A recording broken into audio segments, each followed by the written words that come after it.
자, 그럼 시작할게요.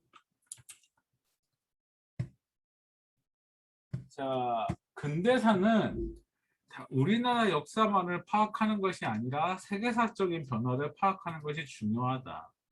왕의 업적을 파악하는 것보다 중요 사건과 시기를 파악하는 것이 중요하다. 질문. 왜 왕의 업적을 파악하는 게 의미가 없을까요, 진사님들? 왜 왕의 업적을 파악하는 게 의미가 없을까?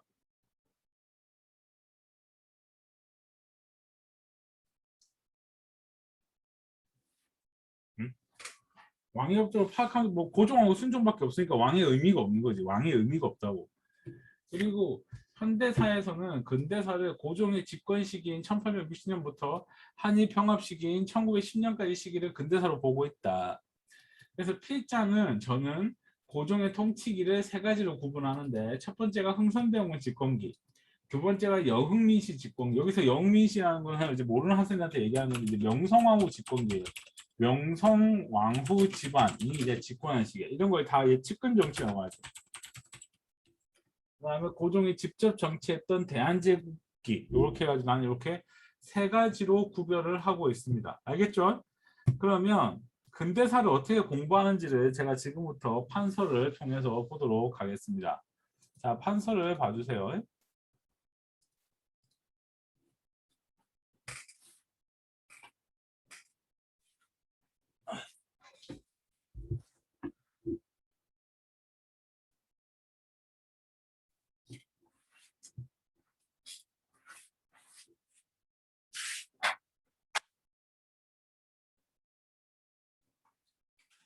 어제 우리 집사람하고 같이 우리 집사람이 핸드폰이 좀 안 되는 것 같아서 핸드폰을 보러 갔는데 야 이번에 뭐지 삼성에서 나온 그 핸드폰 뭐지 플립? 야 그 진짜 좋더라. 야, 너무 아니 플립이 사양은 안 높은데 이쁘더라 이뻐. 그래서 와 진짜 참 좋더라.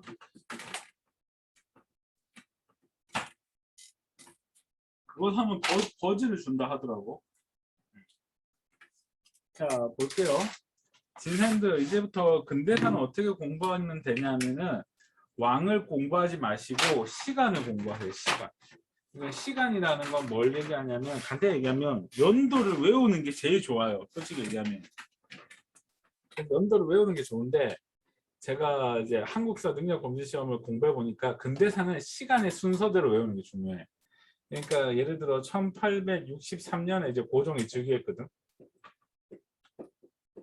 고종이 즉위했는데 1873년에 이제 이 시기가 이제 흥선대원군이 집권했던 시기인데 이제 흥선대원군 집권 시기였고 그 다음에 이제 1876년에 이때 이제 영민 씨가 집권을 하게 되는데 이 영민 씨가 집권하면서 이제 뭐가 수립이 되냐면 이때 강화도 조약을 맺게 돼.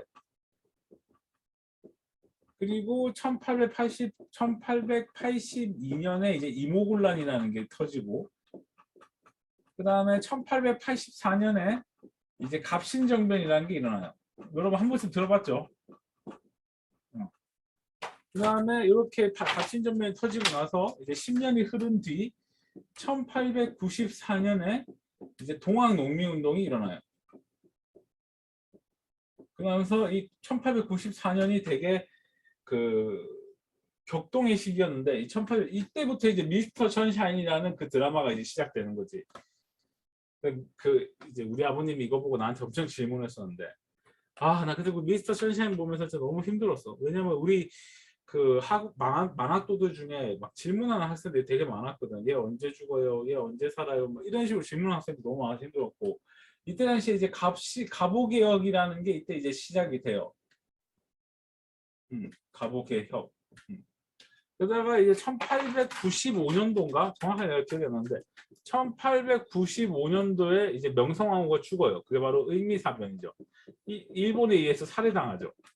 그러다가 1897년에 이제 고종이 황제가 되는데 이제 대한제국이 이제 세워지게 되죠. 대한제국. 그 다음에 이제 1904년에 이제 우리나라에 엄청난 일이 터지는데 그게 러일 전쟁이 터지고 그 다음에 1905년에 의사늑약을 체결하게 돼요. 러일전대. 그다음에 러일 의사득약을 체결하고 1907년에 이제 뭐 정미 7조약이라든가 그다음에 뭐 사법권 박탈 이런 것들이 이제 시작되고 1910년에 이제 우리나라가 한일 병합이 돼요. 그래서 선생님 이거 다 보여요. 이거 다 적을 필요는 없고 나중에 이거 내가 같이 근대사 복습할 때 이걸 같이 할 거예요. 그러면 이제 진도사님들 제가 이제 하고 싶은 말은 뭐냐면 이런 식으로 시간의 흐름대로 공부를 해야 된다고. 근대사는 우리가 앞에서는 다 뭘로 공부했어요? 시간 흐름대로 했어요? 왕별로 했어요? 왕별로 했어요. 그렇죠. 다 왕별로 했는데 이때부터 이제 시간의 흐름대로 해야 된다. 왜냐하면 다 이때부터는 다 뭐니까 여기서부터 여기까지가 고정이고 여기서부터 여기까지 순종이니까 뭐 왕은 큰 의미가 없는 거지. 그지? 근데 이제 여기서 추가로 이제 다른 나라와의 관계까지도 알아야 된다. 근데 다른 나라의 관계는 내가 시험에 잘 풀 수 있는 방법을 알려주겠다. 이렇게 보면 될 것 같아요. 자, 그러면 잠깐 수업을 좀 이해를 돕기 위해서 쓸데없는 얘기를 좀 하겠습니다.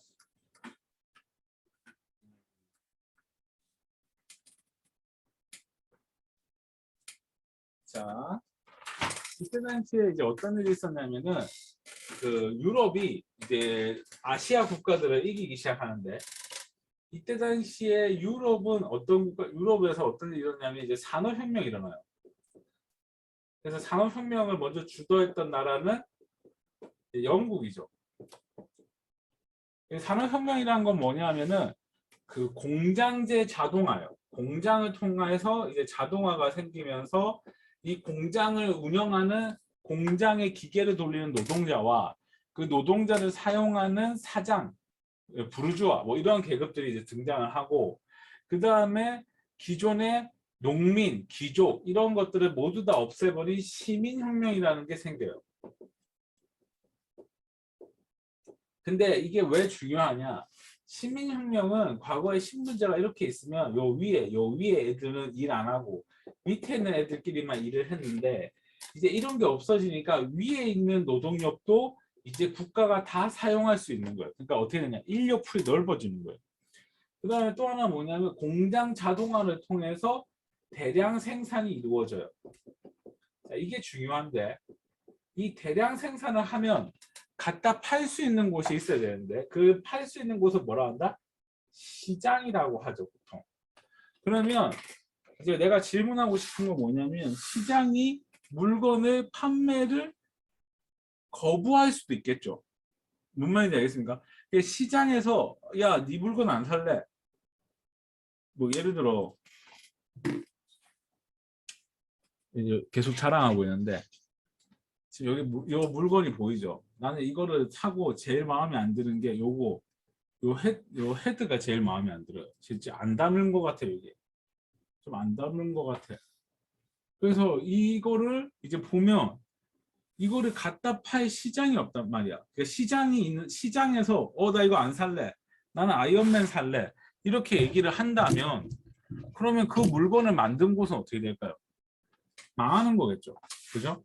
그래서 이 시장을 개척하기 위한 움직임이 일어나는데 그게 바로 시장에서 무조건 내 물건을 사게 만드는 게 뭐냐면 이제 식민지라고 하죠. 그걸 식민지. 이때부터 이제 식민지 쟁탈전이 이제 시작이 됩니다. 이때부터. 그래서 이때 당시에 가장 많은 식민지를 가지고 있었던 나라가 혹시 아시는 분? 이때 당시에 많은 식민지를 가지고 있던 나라. 세계 랭킹 1위. 이때 당시에 스페인 또 포르투갈. 영국? 그 나라가 이제 1세대. 그 1세대가 이제 몰락하고 이제 2세대가 등장한 게 이 시대인데 2세대가 이제 영국, 프랑스 이런 나라들. 그래서 영국의 별명이 해가 지지 않는 나라잖아. 왜? 이쪽에서 해가 지면 저쪽에서 해가 뜨면 이쪽에서 영국 영토, 저쪽에서 해가 떠도 영국 영토 이렇게 되는 거지. 영국이 때 아프리카 반, 캐나다, 뉴질랜드, 호주, 인도 이런 식으로 이제 식민지를 가지고 있었는데 이제 이 영국이 드디어 어디까지 오냐면 이제 중국까지 오게 됩니다. 이때 당시에 중국의 무슨 나라? 청나라가 있었어요. 청나라.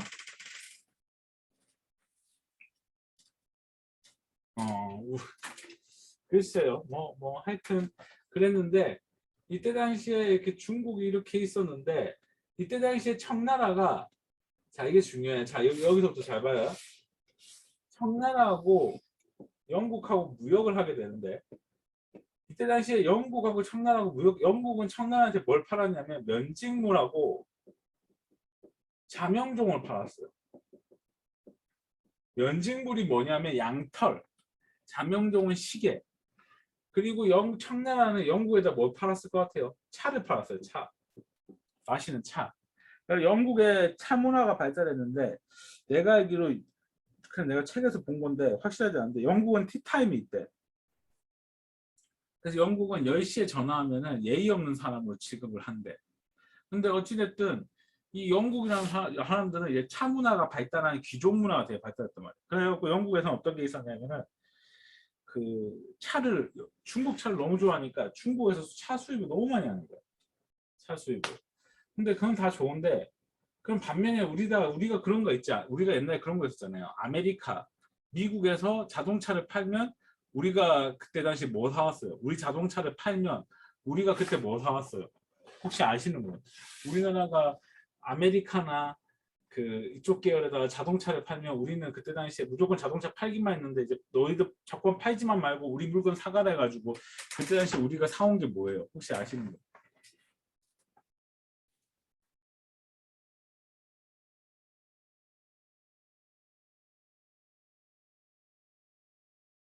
농산물을 사왔죠. 농산물. 그래서 자동차보다는 이제 농산물을 사오게 되는데 자 이제 이런 식으로 면직물 자꾸 차를 영국에서 수입하고 면직물하고 자명종을 이 청나라에서 좀 사줘야 이 무역 수지가 좀 많은데 청나라에서 면직물하고 자명종을 안 사는 거야. 왜 면직물을 안 사냐? 혹시 진사님 여기 중국 여기 가보셨어요? 여기 남부지방 베트남 쪽에 가면 이게 고온다습하거든. 그래가지고 여기 가면 더워 죽겠는데 양털 입고 잘 리가 없잖아. 그러니까 사람들이 양털을 안 사. 그 다음에 동양 사람들의 특징 시간을 잘 안 맞추잖아. 왜 동양 사람들 시간을 안 맞추냐? 그렇게 바쁜 일이 없거든. 농사를 지으니까 낮인갑다, 농사 짓자, 밤인갑다, 찾아 이런 식으로 이제 활동을 하다 보니까 시계를 안 사는 거야. 근데 한 가지 이건 상식으로 아세요. 시계는 왜 사람들이 사고 왜 시계는 사람들이 사면서 발전하게 될까? 시계는 사람들은 왜 시계를 살까? 혹시 한번 생각해 봤어요? 왜 사람들이 이때 당시에 시계가 등장을 했는데 왜 사람들은 시계를 살까?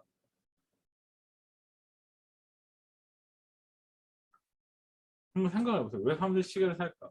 이때 당시에.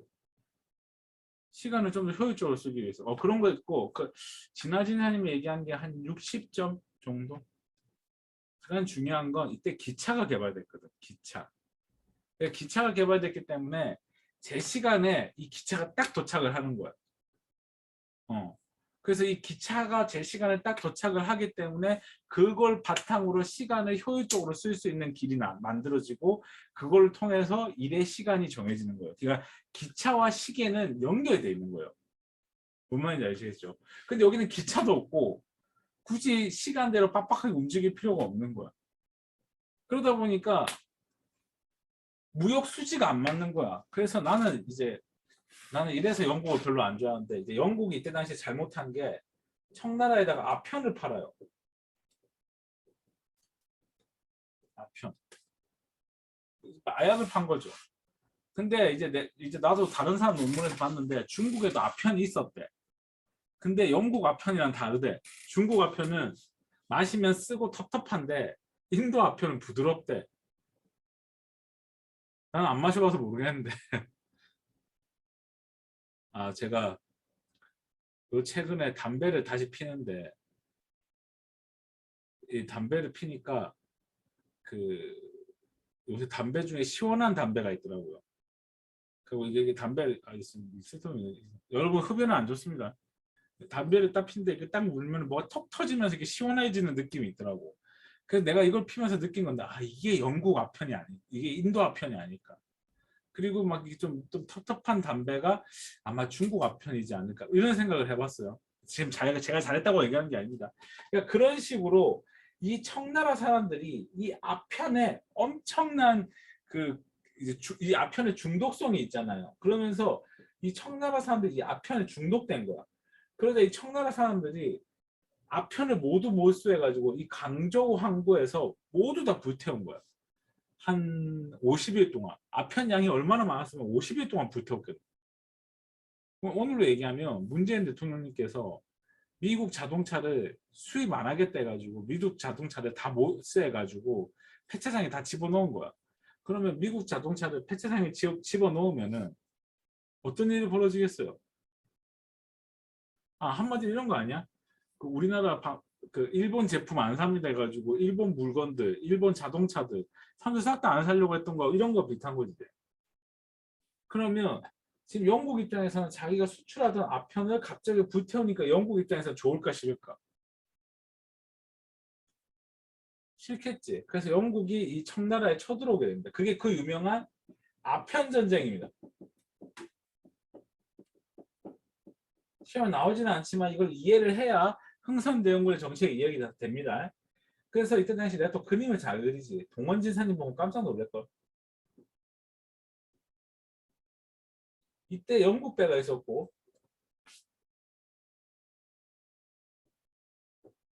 이때 청나라 배가 있었는데 이때 당시에 영국 청나라 배가 영국 배한테 쏘면은 대포가 안 맞아.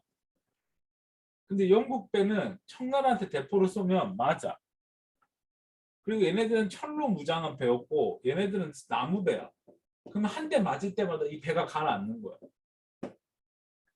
이 아편 전쟁이 되게 싱겁게 끝났어. 그래서 이때 당시에 영국 사람들이 놀랬다는 거 아니야. 청나라 쳐들어오기 전에 한 달 전에 토론하고 국회에서 얘기하고 조사하고 이랬는데 막상 전쟁 터지니까 이게 완전히 졸이었던 거야. 그래갖고 영국이 랄라랄라랄라라 이렇게 들어오고 있는 거야. 이쪽이 베이징인데 중국 수도 베이징. 이때 당시에 그 청나라 수도 베이징이었는데 여기까지 들어오고 있으니까 이제 급하게 항복을 한 거야. 그게 바로 1차 아편전쟁의 이제 난징조약이야. 이게 시험에 안 나와요. 공부하지 마. 일단 듣기만 해. 두 번째 2차 아편전쟁. 항복을 했는데 약속을 지키겠다고 했는데 약속을 실제로 안 지켜. 그렇게 열받아가지고 청나라가 영국이 따지고 있는데 이제 건수가 하나 잡혔어. 어떤 건수? 청나라 관리가 영국 배에 올라갔는데 이 영국 배가 깃발을 이상이 몰랐던 거야. 그래서 해적선인 줄 알고 영국 깃발을 바닷물에 던진 거야. 그러니까 영국 입장에서는 국기를 되게 신성시하는데 그렇게 던지니까 이제 열받아서 쳐들어온 거야. 그래서 어디가 함락되냐? 이 수도가 함락돼요. 자, 여기서 이제 흥선대원군 정책이 나옵니다. 자, 지금부터 설명을 잘 들어요. 이때 당시에 나중에 내가 다시 가르쳐 줄 건데 이때 당시 조선은 흥선대원군이 집권하고 있을 텐데 잘 들어야 돼.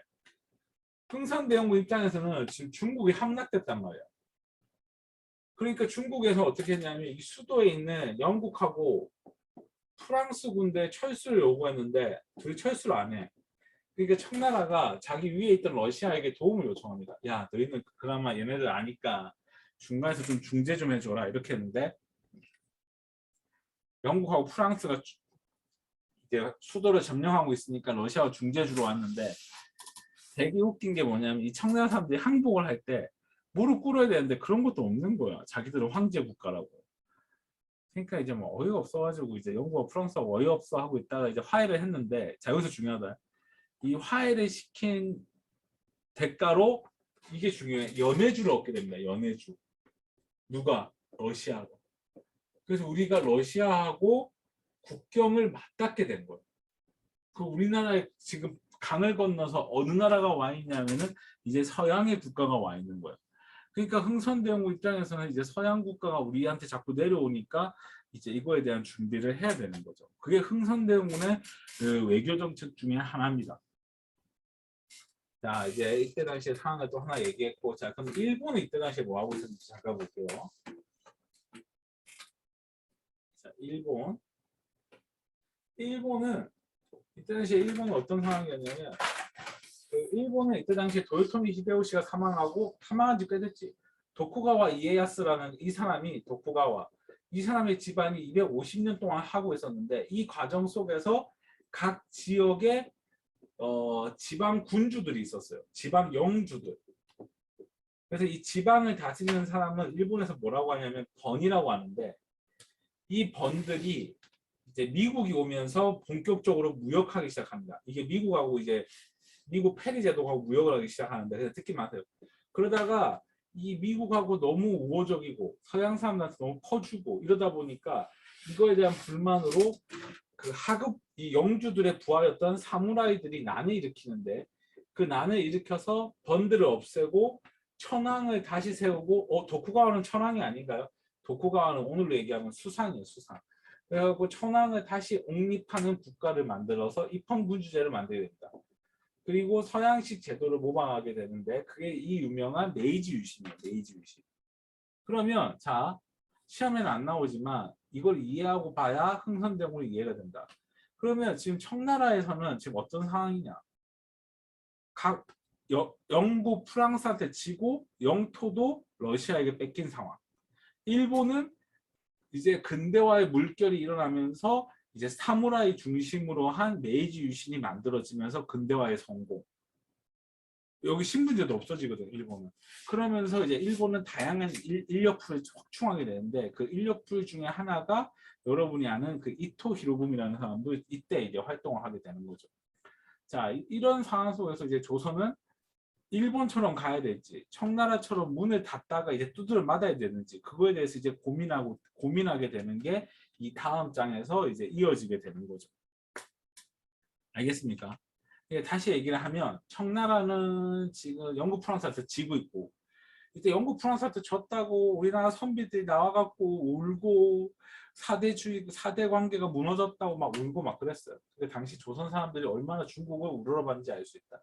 일본은 산업화에 성공하고 근대화에 성공하면서 이제 우리도 외국처럼 식민지를 가져보자. 그게 바로 정한론인데, 그래 외국처럼 식민지를 가질 건데 어디부터 가질래? 그게 바로 이제 조선이 되는 거죠. 그럼 이 사안에서 우리는 어떻게 대처해야 됐을까? 이제 그거에 대해서 이제 이번 시간에 배우는 겁니다. 아시겠죠? 자, 학생들 그 페이지